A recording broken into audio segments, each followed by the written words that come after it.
Then we'll move on to new historicism, so that feminism can be connected to the essay. Okay, what do you understand about new historicism? Do you have any idea about what is new historicism?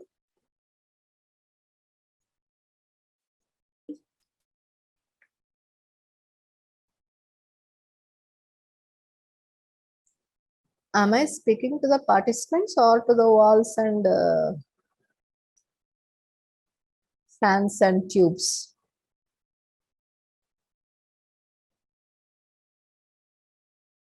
Are you all awake? Yes, ma'am. Or because it is a theory Yes, paper ma'am. and abstract Ma'am. entity, not like the fiction or drama. Is it boring? Of course it will be, because it is all a theory, lot of theory.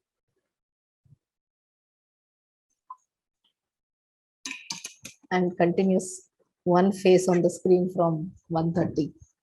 Of course, burdensome for the participants to accept, but you have to bear. Madam, could you share your notes, madam? What notes?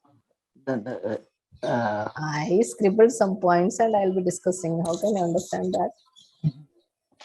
so we are not able to take notes, madam.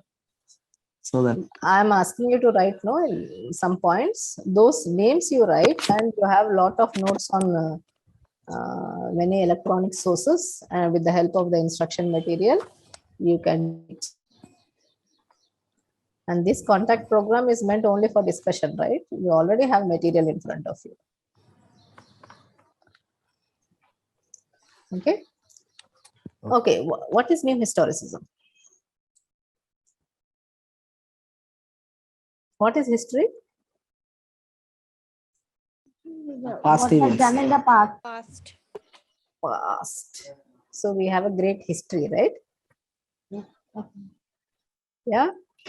Yes, ma'am. Yes. Okay. As an individual and as a nation also, right?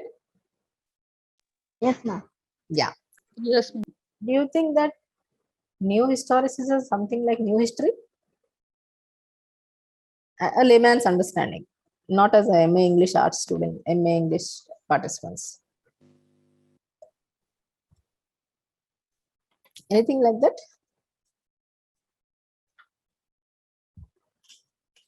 Ma'am, they question the authority of church and the traditional system. That is called new historicism. Yes, ma'am. Okay.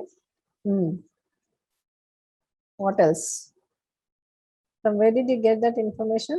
Sumaira was answering this.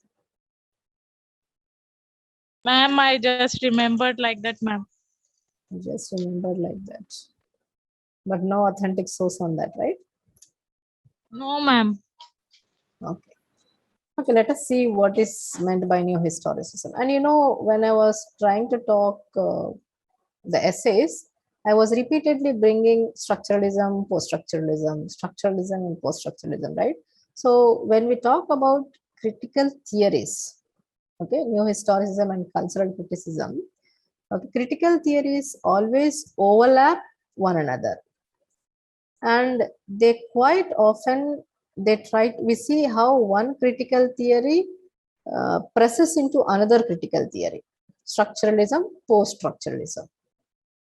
Okay, psychoanalysis, psychoanalytical. So, but each theory, okay, has its own purpose and has its own function, and each theory remains distinct in terms of its goals and its assumptions. Okay, so there are certain assumptions with which a theory starts, and there are certain realizations of those assumptions with which the theoretical framework could start. For example, if I have to say Marxism is interested in examining the ways in which our socio-economic system determines our life. Okay, ways in which our socio-economic system determines our life and experiences. And if I say feminism, it tries to examine the ways in which patriarchal gender roles affect our experience. Feminism is also a theory. Okay, and of course it is prescribed.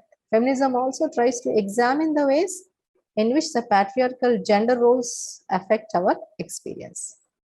And just now we have finished psychoanalytic criticism, and we see how this particular theory, through this particular theory, how repressed psychological conflicts are the source of our experience. Okay, that is studied in the psychoanalytical approach. And when we say structuralism, we see how it analyzes certain basic structures. Okay, and it tries to make it possible for us to understand the seemingly disorganized world. Okay, seemingly disorganized world. So structuralism tries to analyze certain basic structures. Okay, that will help us to understand something in a disorganized world. Then we have finished reader response theory also when I discussed Roland Barthes, which main concern was the operation that was involved in readers creating the text. Okay, readers creating the text that they read, and consequently the death of the author. Okay, so in late 1980s, we see the dominance of deconstruction also, that is taken as an important challenge of new literary theory. So all these theories, okay, definitely have the purpose. Okay, they serve the purpose in one or the other way. So also the American theorists, okay, while deconstruction was skeptical of the function of language, okay, to carry the meaning, okay, that is the meaning like psychic and physical reality of language, okay, that is seen as a primary purpose, okay, to erect certain systems of thought, that is called discourse. So we see how new historicism also took its manifestation in the place of old historicism. See, when I say something new, I must always compare it with something which is old. And then I must try to say that this is new because there is a difference between the earlier one and the present one.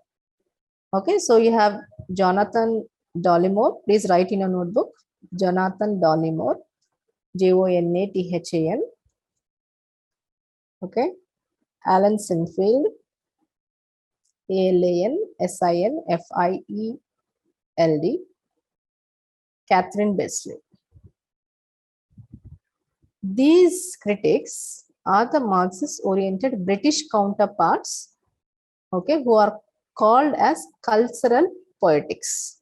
So when I say new historicism in America, cultural poetics or cultural materialism in British. Okay, so they are directly influenced by Raymond Williams, a very significant iconic personality in Marxist approach of theoretical framework.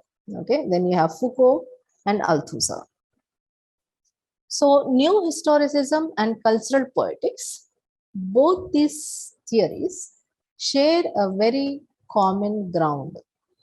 Okay, and they have very thin partitions that divide their boundaries. So we'll just look in the form of a table, a difference between traditional historians and new historicists.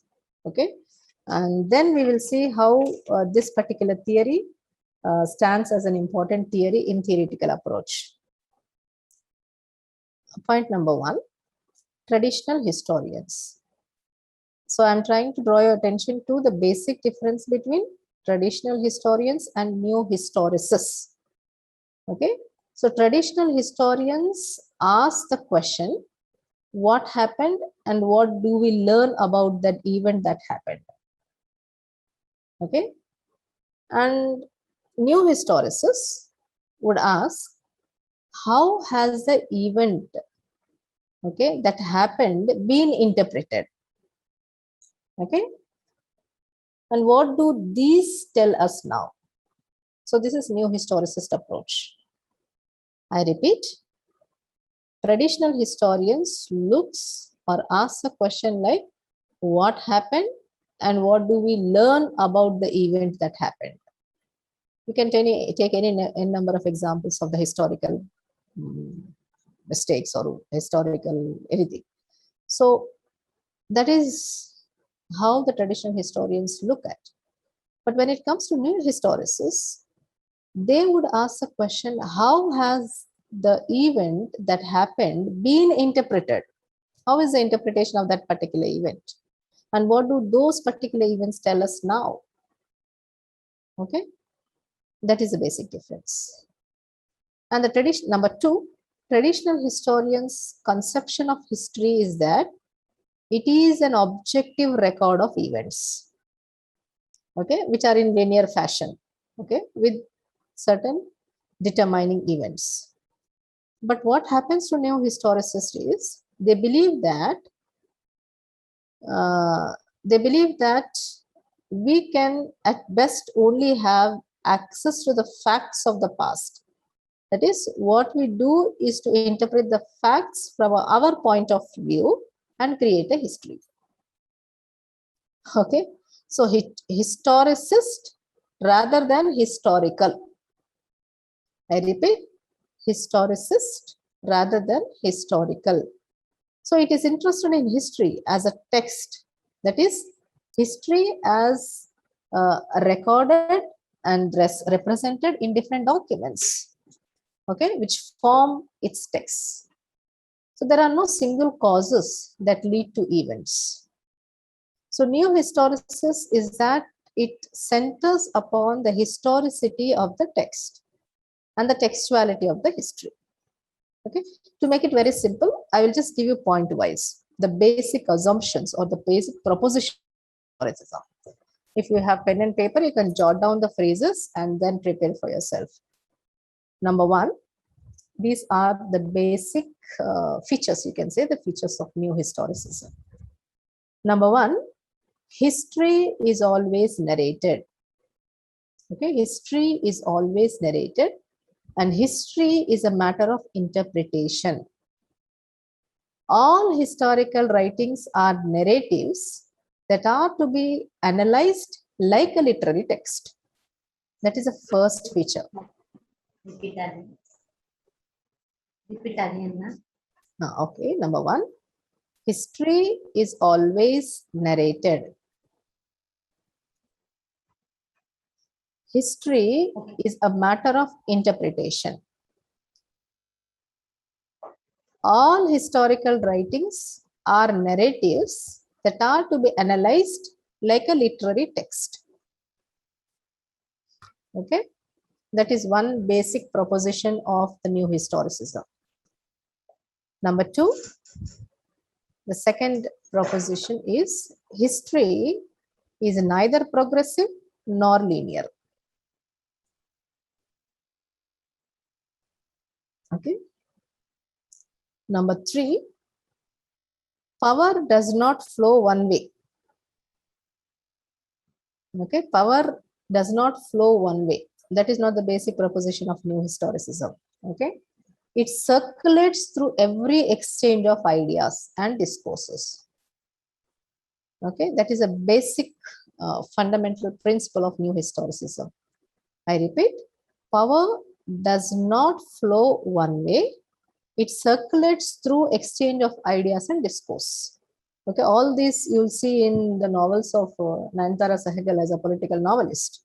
Okay, where the concept of new historicism is very extensively discussed. Okay, so there is no unified or monolithic spirit of an age. Okay, so this doctrine is not seen as a final doctrine. Okay, so though there is no totalization of explanations of history. Okay, and there is no single history to that fact as per this basic, as per the proposition of this particular theory. Okay, there are always, there are only contradictory and conflicting histories. Okay, that is, there is only a play of discourses which always contradict and which always destabilize and modify each other. Okay, so all historical analysis is subjective. Next point, all historical analysis is subjective and historians only position themselves to interpret history. Okay, so there is always a relationship between the history and literature that should be redefined. Okay, the relationship between history and literature, Parimala. Okay, so history and literature must be redefined as per this critical theory. Okay, so we have to look at how literary texts are nothing but the cultural artifacts, okay, which reveal different social systems that are operated when the text is written. Okay, so it's like literary text is like a social discourse, okay, where you have to look at this particular critical tool that rejects marginalization of history, okay, where it talks about how literary text itself should be seen as a social discourse. Okay, so these are few brief points about new historicism. Okay.